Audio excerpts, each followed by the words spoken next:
الشيطان اللعين الرجيم بسم الله الرحمن الرحيم الحمد لله العلي عن شبه المخلوقين الغالب لمقال الواصفين الظاهر بعجائب تدبيره للناظرين الباطن بجلال عزته عن فكر المتوهمين العالم بلا اكتساب ولا ازدياد ولا علم مستفاد المقدر لجميع الأمور بلا روية ولا ضمير الذي لا تغشاه الظلم ولا يستضيء بالأنوار لا يرهقه ليل ولا يجري عليه نهار ليس إدراكه بالأبصار ولا علمه بالأخبار والصلاة والسلام على نبيه الأمي أرسله بالضياء وقدمه في الاصطفاء ورتق به المفاتح وساور به المغالب زلل به الصعوبة وسهل به الهزون حتى سره الضلال عن يمين وشمال نور الأول مخلوق الأفضل أبي القاسم محمد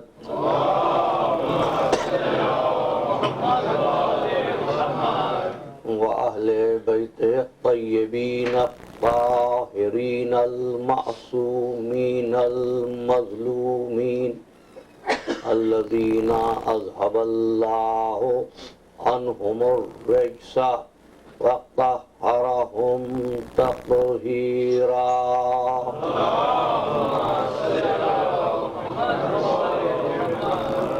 أما بعد فقد قال الله تبارك وتعالى في محكم كتابه المبين وهو أصدق الصادقين بسم الله الرحمن الرحيم وله من في السماوات والأرض ومن عنده لا يستكبرون عن عبادته ولا يستحسرون يسبحون الليل والنهار لا يفترون صلوات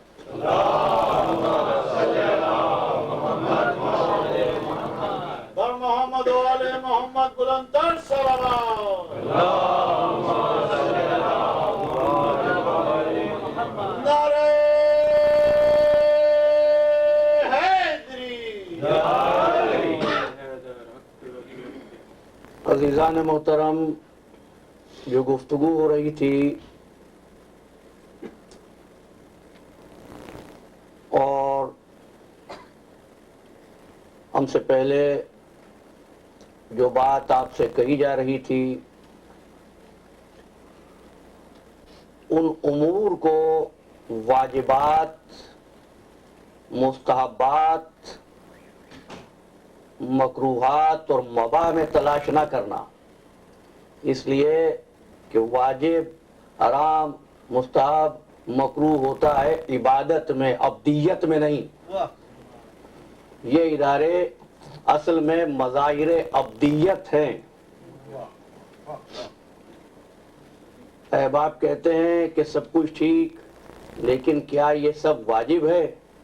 اب میں عرض کروں کہ واجب تو ہوگا عبادت میں، ابدیت میں نہیں. یہ جو آپ کی درود کی آوازیں ہیں، آپ کی شرکت ہے، آپ کا انہماک ہے، آپ کی دلچسپی ہے، آپ کا تعاون ہے، یہ عبادت کا نہیں عبدیت کا مظہر ہے۔ اگر یہ عبادت ہوتی تو یہ بچے یہاں کیا کر رہے ہیں؟ دیکھو عزیزو، مجلس ہم نے کب کہا یہ واجب ہے، مستحب ہے؟ ہم تو کہتے ہی نہیں کہ یہ عبادت ہے۔ اگر یہ عبادت ہوتی تو یہاں بچے کیا کرتے؟ اس لیے کہ عبادت کسی پر واجب ہوتی ہے، کسی پر واجب نہیں ہوتی۔ نماز آپ پر واجب ہے، بچے پر واجب نہیں ہے۔ روزہ آپ پر واجب ہے، بچے پر واجب نہیں ہے۔ لیکن علی کی محبت میں نعرہ لگاؤ، چھوٹے پر بھی واجب ہے، بڑے پر بھی واجب ہے۔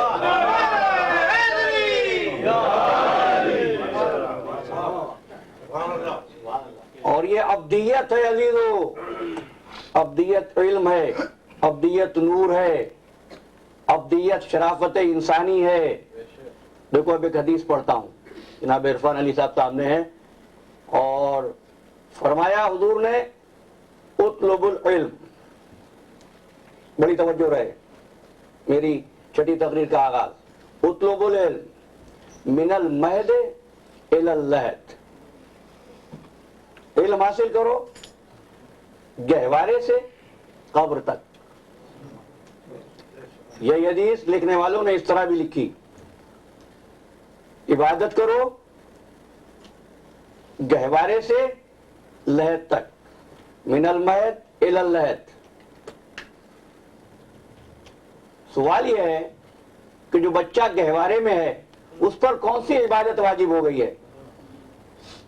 نماز واجب ہوگی 15 برس کی عمر میں، بچی پر نماز واجب ہوگی 9 برس کی عمر میں۔ اللہ کا رسول فرما رہا عبادت کرو جب گہوارے میں ہو۔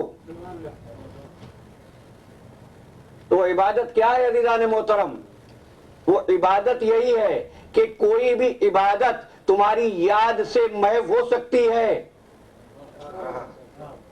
لیکن عبدیت کی روح ایسی ہے، نوزائیدہ تھے، بچے تھے، شیرخوار تھے، ایک کان میں اذان کہی جا رہی ہے، ایک کان میں اقامت کہی جا رہی ہے۔ نہیں، بات مکمل نہیں ہوئی۔ اچھا، یہ بچہ جو میرے سامنے بیٹھا ہے، اس پر حج بیت اللہ واجب ہے؟ نہیں۔ اس پر نماز واجب ہے؟ نہیں۔ بچے اور ان کے والدین قابل ستائش ہیں کہ جن کے بچے اپنے سمجھ آنے کے بعد روزے بھی رکھتے ہیں، نماز بھی پڑھتے ہیں، لیکن مکلف نہیں ہے، واجب نہیں ہے۔ ٹھیک ہے نا؟ آواز دی کہ جب لڑکی 9 برس کی ہو جائے گی تب ہوگی نماز واجب، لڑکا 15 برس کا ہو جائے گا نماز ہوگی واجب، روزہ ہوگا واجب، اس لیے کہ اس کا بچپن اس امر کا متحمل نہیں ہے کہ تکلیفات شرعی کو سہ سکے۔ میرے ساتھ ہے نا؟ اچھا، اب انسان بوڑھا ہو گیا،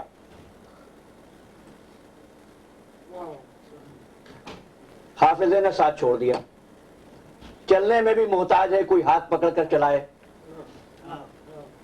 میں کیا کہوں، قرآن کہتا ہے، سورہ مبارکہ یاسین ہے، من نعمرہ ننکسہ فی الخلق، جب ہم بوڑھا کرتے ہیں تو اس کی خلقت کو پلٹا دیتے ہیں۔ بوڑھا اور بچہ عزیزو تقریباً برابر ہو جاتے ہیں۔ کیا بچے کے دانت نہیں، بوڑھے کے بھی دانت نہیں، بچہ بھی خود نہیں چل سکتا، بوڑھا بھی خود بغیر سہارے کے نہیں چل سکتا۔ ٹھیک ہے نا عزیزان محترم؟ اور جو بالوں کی کیفیت ہے اس پر میں کچھ نہیں کہتا۔ بچے اور بڑھاپے میں یہ ساری چیزیں عزیزان محترم ہو جاتی ہیں، لیکن جب اتنا بوڑھا ہو گیا کہ اب حافظہ موجود نہیں، یادداشت موجود نہیں، کچھ بھی یاد نہیں رہتا، اس لیے لوگ اس وقت، اب میں اس تفصیلات میں نہیں جاتا ہوں کہ کہاں کہاں شریعت کی بعض چیزیں عمر کے خاص حصے پر جا کر ساقط ہو جاتی ہیں، قصر ہو جاتی ہیں۔ بچے پر واجب نہیں ہوئی، بوڑھے پر قصر ہو گئی، لیکن کیا بات کہ جیسے ہی قبر میں گیا پروردگار عالم نے 2 فرشتے بھیج دیے، سبحان اللہ، واہ واہ واہ واہ۔ بارہلا بچے پر تکلیف شرعی نہیں تھی، اس بوڑھے پر، اس بوڑھے کو تو اب کچھ یاد ہی نہیں رہتا. اب قبر میں جانے کے بعد فرشتہ آ کر پوچھا من ربوں کا، من نبیوں کا، ماں دینوں کا، ماں قبلتوں کا. اب بوڑھا کیا جواب دے؟ پروردگار بچے کو اس کے بچپن کی وجہ سے معاف کر دیا تھا، اس بوڑھے کو بڑھاپے کی وجہ سے معاف کر. دکھا دو مجھ کو فقہ کی کوئی کتاب کہ پروردگار عالم نے فلاں فلاں بوڑھے کو یا فلاں فلاں افراد کو نکیرین سے ایگزمپٹ کر دیا ہے. نہیں کیا ایگزمپٹ. پروردگار کیوں پوچھ رہا ہے؟ کیا تم کو بتانا چاہتے ہیں کہ بچپن میں بھی ابدیت واجب تھی؟ سب کچھ بھول گیا، ابدیت اب بھی نہ بھولے. سوال عبادت کا نہیں ہو رہا، ابدیت کا ہو رہا ہے. محمد بلندر صلوات.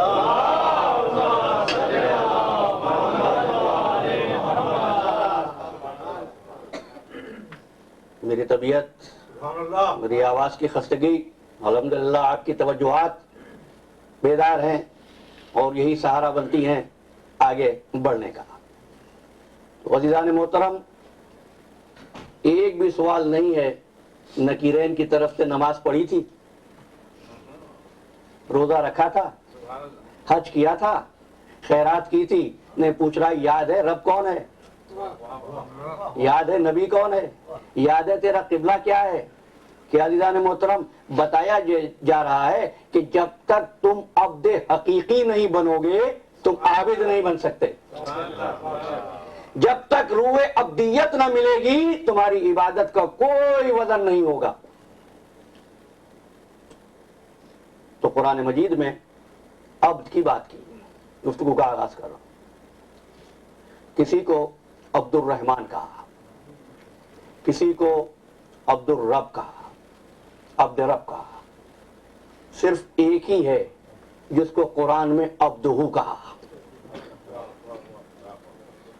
اس کائنات کی سرزمین پر اللہ اکبر. پروردگار کا سب سے بڑا عبد محمد مصطفیٰ ہے.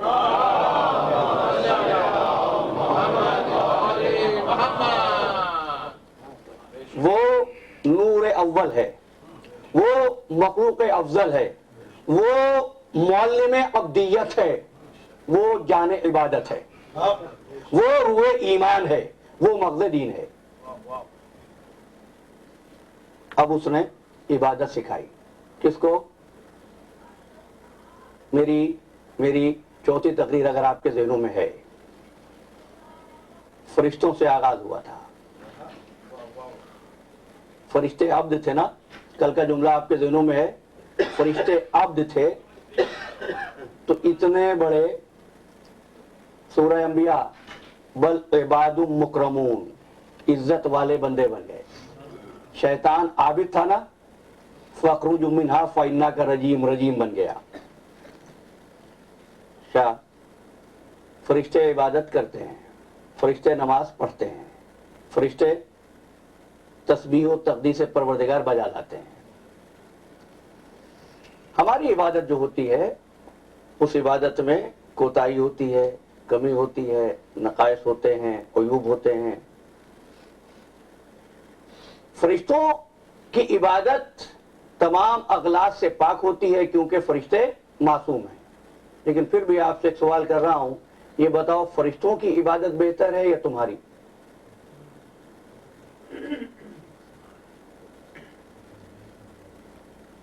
ماشاءاللہ پڑھے لکھے سامعین سے گفتگو کی جائے تو جو حقائق سامنے آتے ہیں، فرمایا کہ ہماری عبادت بہتر ہے.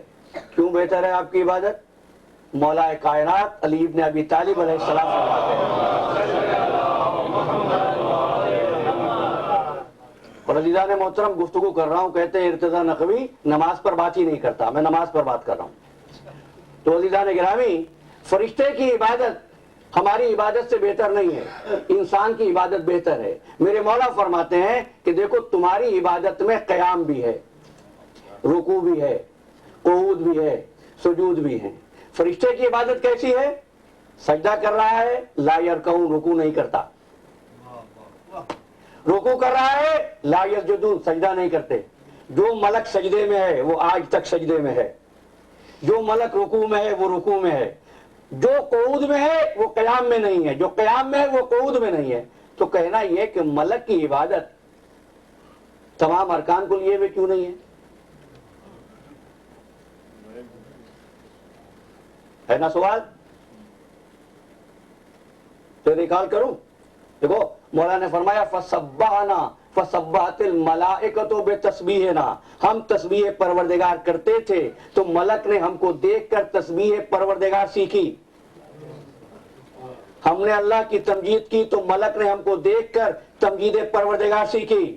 اب میرا جملہ لایا نہ جایا نیزان محترم، عالم معنی میں، عالم مادہ کی تفصیلات میں جانے کا وقت نہیں، بس یہ جملہ سنو. عالم معنی میں جس ملک نے محمد و آل محمد کو سجدے میں دیکھا وہ سجدے میں گیا. سجدے کا منظر ہٹے تو سر اٹھے. جس نے محمد و آل محمد کو رکوع میں دیکھا اس نے رکوع کی عبادت کی، جس نے قیام میں دیکھا اس نے قیام میں عبادت کی.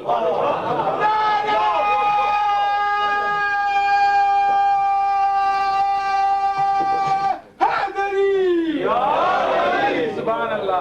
محمد والے محمد بلندر صلوات.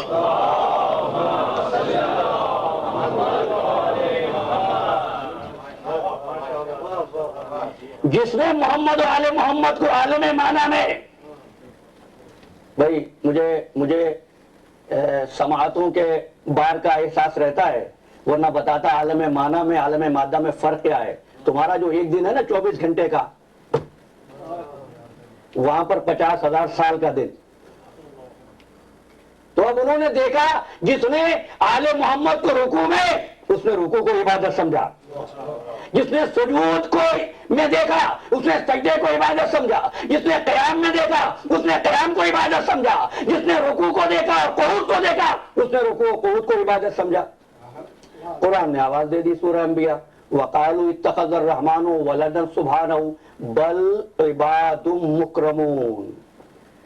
بس اندیت والے بندوں کے بعد اگر کسی کی عبادت کی بات کی ہے تو یہاں بل عباد مکرمون، یہ فرشتے ہیں میرے بزرگی والے بندے.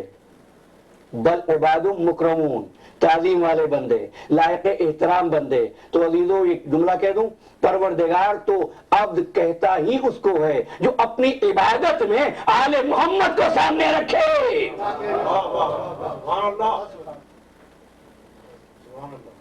تو اب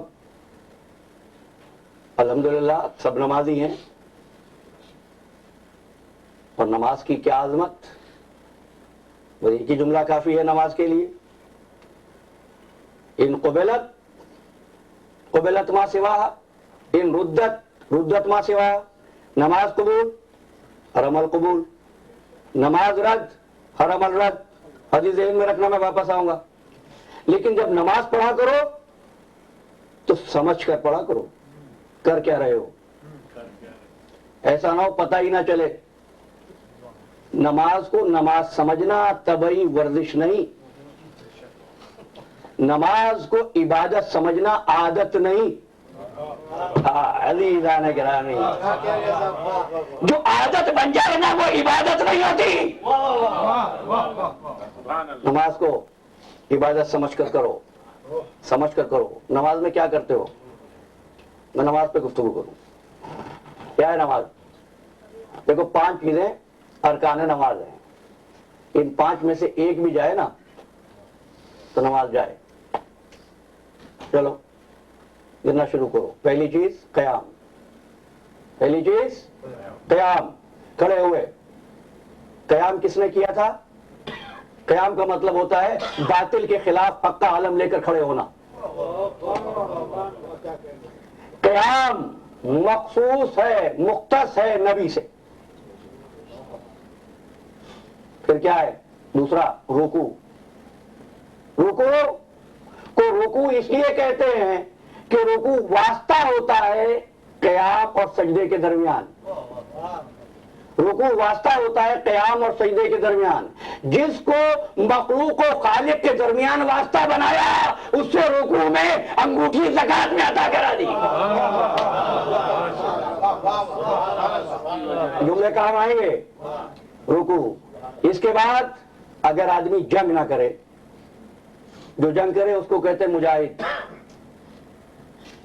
جو تلوار نہ اٹھائے اس کو کہتے ہیں قائد، بیٹھنے والا. اس کا لفظ ہے قعود. کیا ہے؟ قیام کے بعد، رکوع کے بعد قعود، اور قعود کے بعد کیا ہے؟ سجدہ. سمجھ گئے نا کتنی چیزیں آئیں؟ 4 چیزیں بتائیں میں نے، 5ویں چیز نہیں بتائی عزیزان محترم.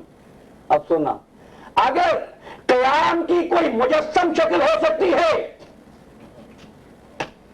میں حدیث معصوم سے پڑھ رہا ہوں، اگر قیام کی کوئی مجسم شکل ہو سکتی ہے تو وہ ہے محمد مصطفیٰ صلی اللہ علیہ وآلہ وسلم.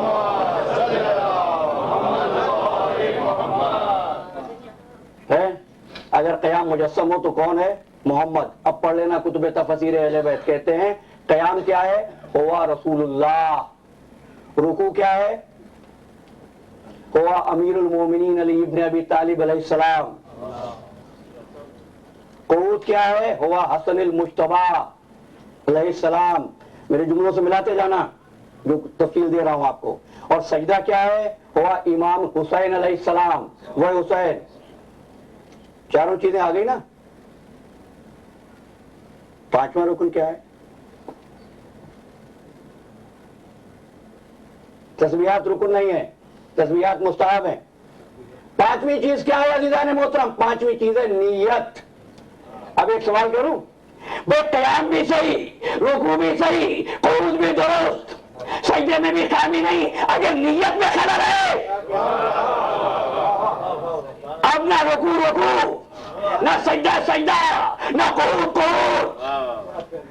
بے رکوع غلط ہوگا تو صرف رکوع غلط ہوگا، لیکن نیت غلط ہوگی سب کچھ غلط. اب کہتے ہیں نیت کیا ہے؟ وہ فاطمہ الزہرا سلام اللہ علیہا.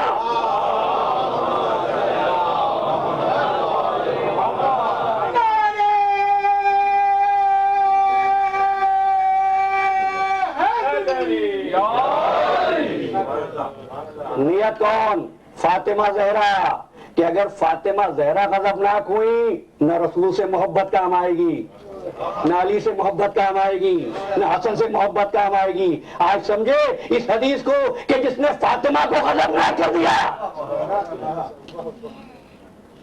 وہ رسول کو غضبناک کیا تو صرف رسول کو، لیکن اگر فاطمہ کو غضبناک کیا، رسول بھی غضبناک، امام بھی غضبناک، حسنین بھی غضبناک، اللہ بھی ناراض. یہ تو نماز کے 5 ارکان آپ تک پہنچا دیے میں نے. اچھا ایک اور بات بتانا، محرم کی پہلی کس روز تھی؟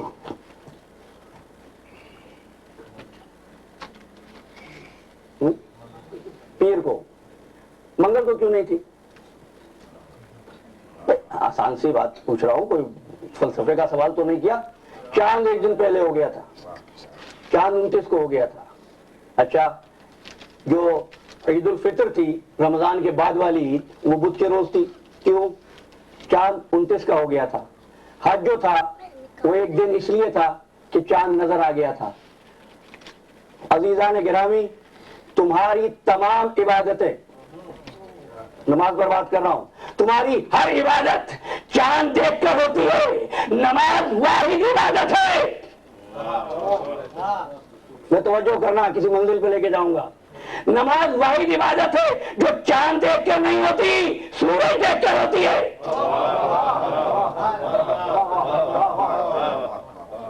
کیوں بھائی؟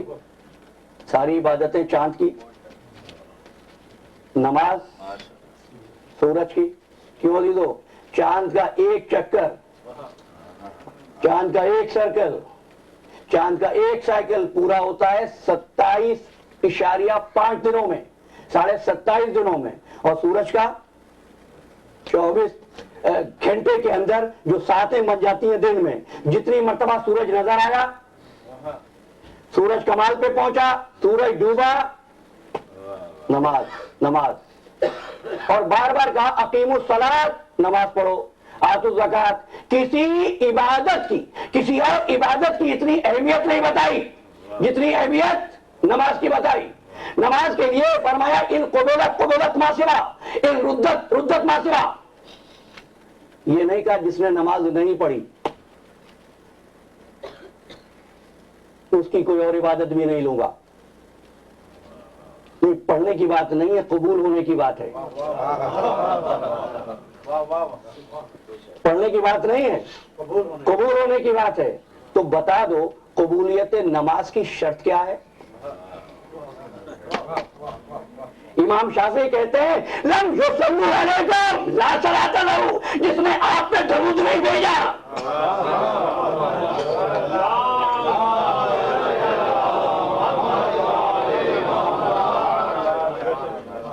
ہاں عزیزان گرامی، یہاں تک بات پہنچی ہے. تو پھر ایک سوال کر رہا ہوں، وہ سوال تو اپنی جگہ رہا نا کہ نماز چاند سے کیوں نہیں ہے، نماز سورج سے کیوں ہے؟ اس لیے کہ سورج 24 گھنٹے میں نکلتا بھی ہے، غروب بھی ہوتا ہے. یہاں پر رات ہے، پاکستان میں صبح ہے، جاپان میں دوپہر ہے. کہیں پر سورج نکل رہا ہے، کہیں سورج ڈوب رہا ہے، کہیں سورج کمال پر ہے. جانے گرامی، وہ چاہتا یہ ہے کہ 24 گھنٹوں کی ہر ساتھ میں کہیں نہ کہیں محمد و آل محمد پہ درود بھیجا جائے.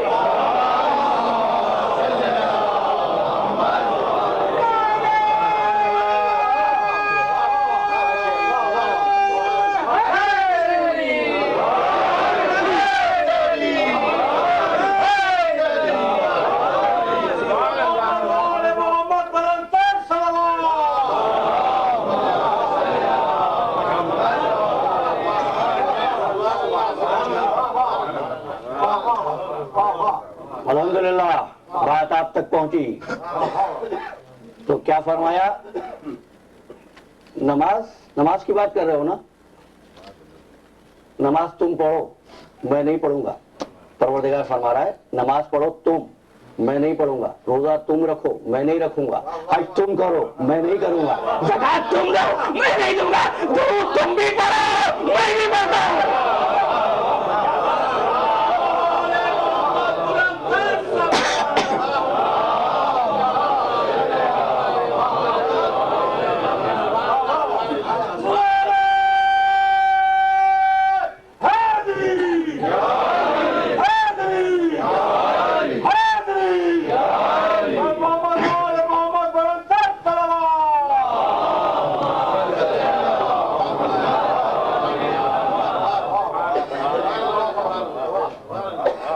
نماز میں کیا ضروری؟ دودھ. دوسری کیا چیز ضروری نماز میں؟ چلو بتاؤ. میں تو نماز میں بات نہیں کرتا، آپ سب تو نمازی. دوسری کیا چیز ہے؟ الحمدللہ فاتحۃ الکتاب. بھائی دوسرا سورہ کوئی بھی پڑھنا، شکریہ لیکن سورہ فاتحہ کے بغیر نماز نہیں. پہلا سورہ فاتحہ، فاتحۃ الکتاب، اور سورہ فاتحہ کی پہلی آیت بسم اللہ الرحمن الرحیم. پھر کیا کہتے ہیں؟ الحمدللہ رب العالمین. آج میں چاہتا ہوں کہ آپ کو اس منزل تک پہنچا دوں جہاں سے آغاز ابدیت ہوا. تم نے کہا الحمدللہ رب العالمین. اب تاریخ کی آراہ گردانی مہینے کی میں ایک نتیجے پر پہنچا. تم بھی کوشش کرو، مل جائے. میری بات غلط ہو تو مجھ کو بتانا، روک دینا. الحمدللہ رب العالمین تاریخ میں پہلی مرتبہ محمد عربی کے نکاح کے وقت ابو طالب نے کہا.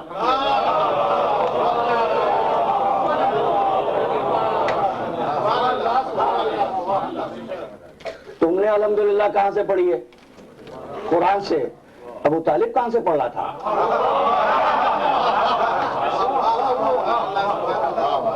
میری دوسری تقریر آپ کے ذہنوں میں ہو. میں نے جملہ کہا تھا عابد وہ کہ دعا کر کے عطا کا انتظار کرے. عبد المطلب کا ذکر کیا تھا. عبد وہ جو وحی پہ نظر کرے. دو ہی باتیں عزیزو، یا تو ابو طالب نے کہہ دیا خالق کو اتنا پسند آیا، خالق کو اتنا پسند آیا کہ قرآن میں ریکارڈ کر لیا، یا چونکہ قرآن میں آنے والا تھا تو مانو نا ابو طالب نے لوح محفوظ میں قرآن کی تلاوت کر لی تھی۔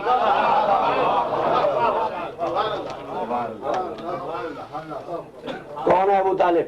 صلوات۔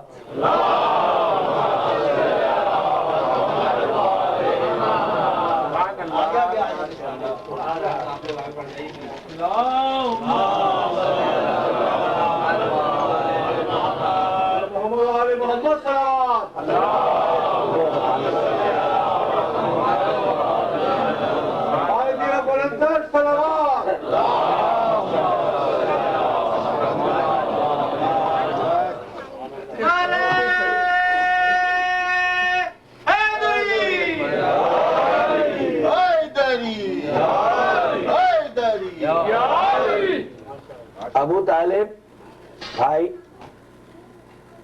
ابو طالب پہ درود و سلام ہو۔ مسئلہ کیا ہے حضرت ابو طالب؟ ابو طالب نے پرورش کی رسول کی، رسول ساتھ رہے، تربیت کی، حضور کے کھانے پینے کا خیال رکھا، ساتھ اٹھتے بیٹھتے رہے، کہتے ساری بات صحیح ہے،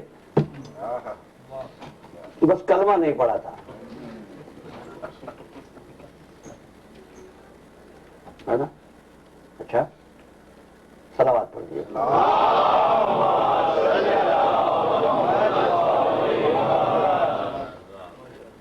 انہوں نے کہا ساتھ رہے، ساتھ اٹھے بیٹھے، ساتھ اٹھتے بیٹھتے رہے، لیکن ایمان ثابت نہیں ہو رہا۔ ایک بات تو ثابت ہو گئی نا، ساتھ رہنے سے ایمان ثابت نہیں ہوتا۔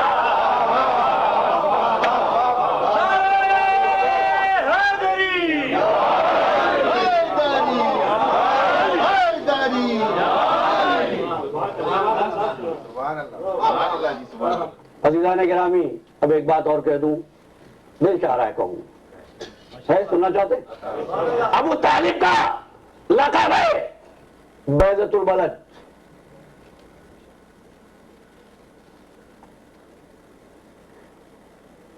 دوست کی زبان سے نہیں، جس کے بیٹے کو، جس کے بیٹے نے، نام لوں، بیٹا قابل فخر بیٹا ہے، تاریخ میں ایسے باپ بیٹے بہت کم ملیں گے کہ فخر سے بیٹے کا نام لیتا ہو، بیٹا فخر سے باپ کا نام لیتا ہو، ہے نا؟ تو کیا ہوا کہ عمر بن عبدود کے قتل پر جب اس کی بہن آئی تھی تو اس نے کہا تھا کہ تجھ کو تو اس نے قتل کیا، عمر کی لاش پر، دشمن کی بہن ہے، کہتی ہے تجھ کو اس نے قتل کیا جو بیضۃ البلد کا بیٹا ہے۔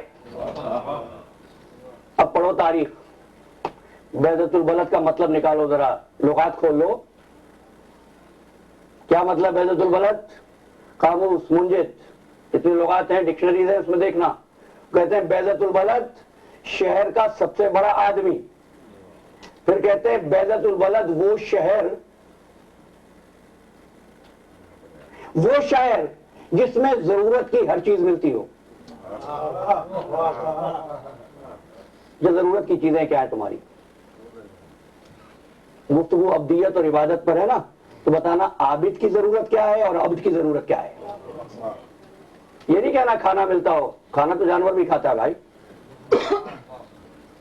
نہیں، وہ چیزیں جو انسان کو انسان بنائے، جو انسان کو انسان بنائے، انسان کو مسلمان بنائے، مسلمان کو سلمان بنائے، وہ کیا چیز ہے؟ کیا ہے عزیزو؟ فرق یہ ہے، انسان میں، حیوان میں انسان کو ہدایت ملتی ہے۔ ہدایت دو ہی چیزوں سے ملتی ہے، یا قرآن سے ملتی ہے یا نبی سے ملتی ہے، ٹھیک ہے نا عزیزو؟ ابو طالب وہ شہر جہاں ضرورت کی ہر چیز ملے، ابو طالب وہ شہر جہاں ضرورت کی ہر ایک چیز ملے، ایک آزادی سے ملے۔ کسی نے کہا کہ کہیں آدمی بھی شہر ہو سکتا ہے؟ اس سادگی پہ کون نہ مر جائے اے خدا. اچھا نہیں ہو سکتا نا آدمی شہر؟ انا مدینۃ العلم، میں علم کا شہر ہوں. بھائی دلیل آپ قرآن سے لائے، میں قرآن سے جواب دوں گا. حدیث سے لاؤ، میں حدیث سے بات کروں گا. کیا انا مدینۃ العلم ہے؟ اگر ایک انسان شہر ہو سکتا ہے تو ایک انسان ایسا شہر بھی ہو سکتا ہے جہاں ضرورت کی ہر چیز ملے. بات تو بیلت البلد جہاں ضرورت کی ہر چیز ملے، ضرورت کی ہر چیز جو عبد کو عبد بنائے، عابد کو عابد بنائے، وہ ہدایت ہے یا قرآن کی شکل میں یا نبی کی شکل میں. تو ابو طالب تو وہ شہر جہاں ضرورت کی ہر چیز ملے، قرآن تیرے گھر میں اتار دیا، محمد کو تیرے زانو پہ بٹھا دیا، امام کو تیری نسل میں پیدا کر دیا.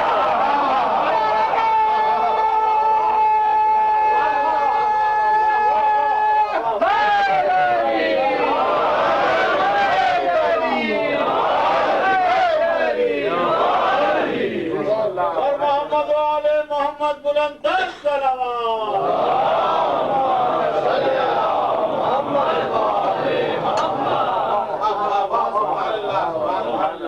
ابو طالب بیضۃ البلد، سورہ فاتحہ، نیت، قیام، رکوع، سجود، قعود میں نے بتا دیے.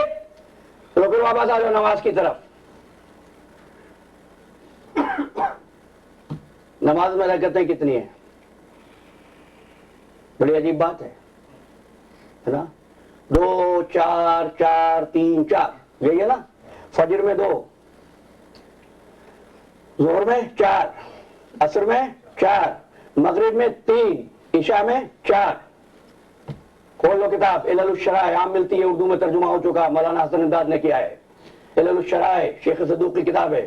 علل الشرائع کہتے ہیں کہ زمانے آدم سے حضور تک نمازوں کی رکعتیں 2 تھیں.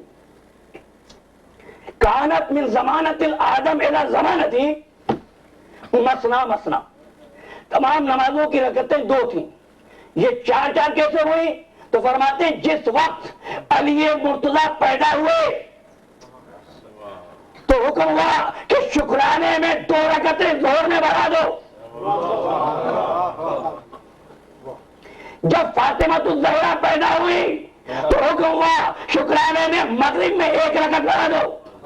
جب حسن مجتبیٰ پیدا ہوئے تو حکم یہ ہوا کہ شکرانے میں عصر کی 2 رکعتیں بڑھا دو. جب حسین ابن علی پیدا ہوئے حکم ہوا عشاء میں 2 رکعتیں بڑھا دو. مرد تھے نا سب، 2 رکعتیں پڑھی. فاطمہ پیدا ہوئی تو 1 رکعت پڑھی. پروردگار یہ کیوں آواز دی؟ کیا قرآن نہیں پڑھا؟ للذکر مثل حظ الانثیین، مرد کا 1 حصہ عورت کے 2، مرد کا 2 اور عورت کا 1.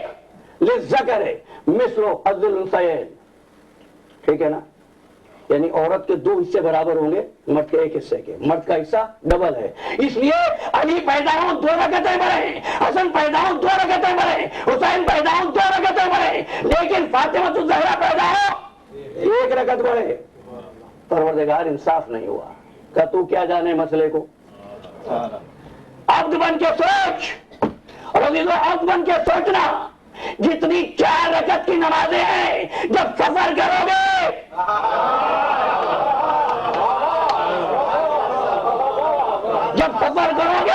قصر ہو جائیں گی.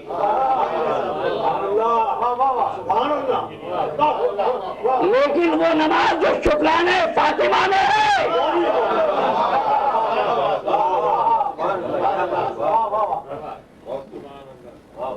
اچھا قصر کریں کیوں؟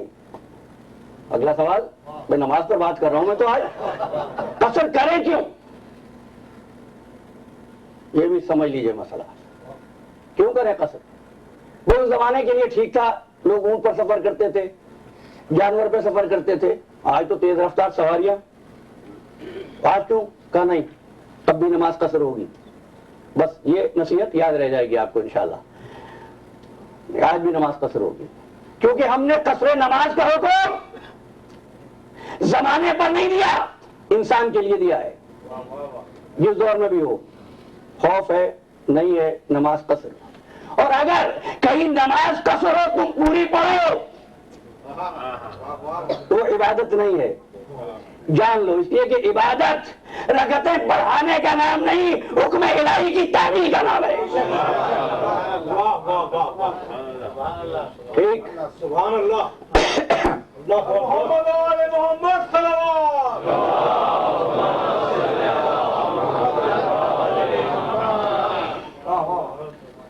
نماز قصر ہے سفر میں، نماز قصر ہو جائے گی سفر میں۔ پروردگار کیوں؟ تو دیدو 28 میل آنے جانے کے، ایک ہی شہر میں جو معمول کا سفر ہے وہ تمہاری نماز کو نہ قصر کرتا ہے نہ روزے کو قصر کرتا ہے۔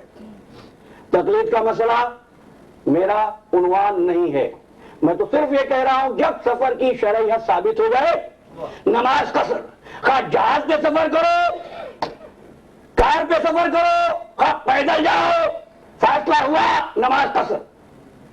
اس دور میں قصر کیوں ہے؟ تو دیدو یاد رکھنا، اس لیے کہ پروردگار عالم نے حکم قصر میں وقار انسان کو پیش نگاہ رکھا۔ انسان کا وقار سمجھو اسلام ہے کیا؟ انسان کا وقار پیش نگاہ رہے۔ کیوں؟ ایک آدمی مسافر ہے، نئے شہر میں پہنچا، پیسے نہیں ہیں، بجٹ کا اندازہ غلط ہو گیا ہے، کھانے کو نہیں ہے، رہنے کے لیے جگہ نہیں ہے۔ اب کسی سے پوچھے، سوال کرے مجھ کو کھانا دو، عزت نفس کے خلاف ہے، وقار انسانی کے خلاف ہے، کیا نماز قصر ہے؟ وقار کے خلاف ہے تو مسجد میں جاؤ، نماز پڑھو۔ اب سب نماز پڑھ رہے ہیں، ہم نے ایک کو دیکھا 2 رکعتوں پر نماز تمام کر دی۔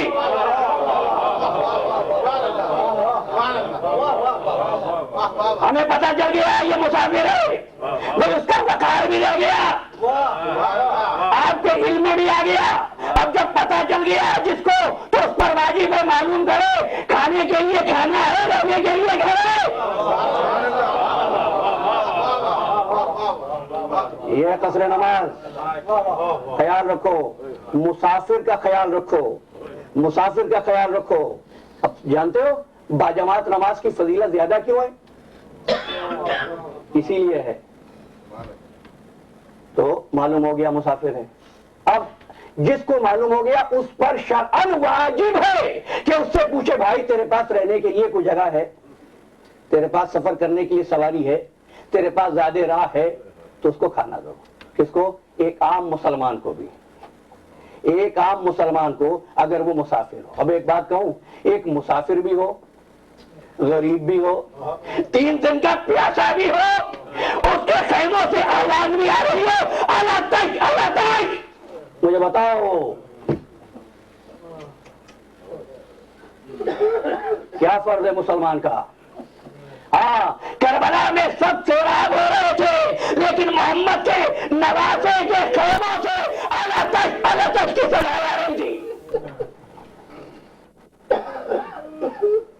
آج محرم کی چھٹی ہے، آج علی اکبر کا ماتم ہوگا نا، ام لیلہ کے لال کیا تذکرہ ہوگا، میرے جوان ماتم کریں گے، ام لیلہ کو پرسہ دیں گے، اللہ تمہارے بچوں کو سلامت رکھے۔ جانتے ہو علی اکبر کون ہے؟ ام لیلہ کون ہے؟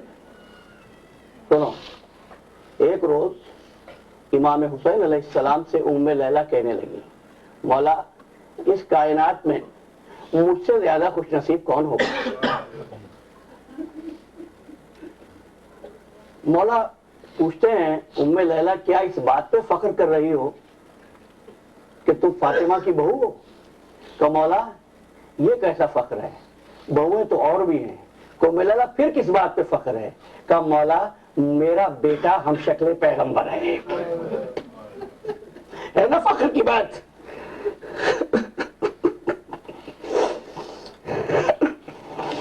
کہتے ہیں جب علی اکبر کا سر نوکے نیزہ پر شام کے بازار میں کسی عورت نے دیکھا، تماشا دیکھنے والیوں میں سے کوئی کہنے لگی ارے کیسا چاند سا چہرہ ہے، کاش اس کی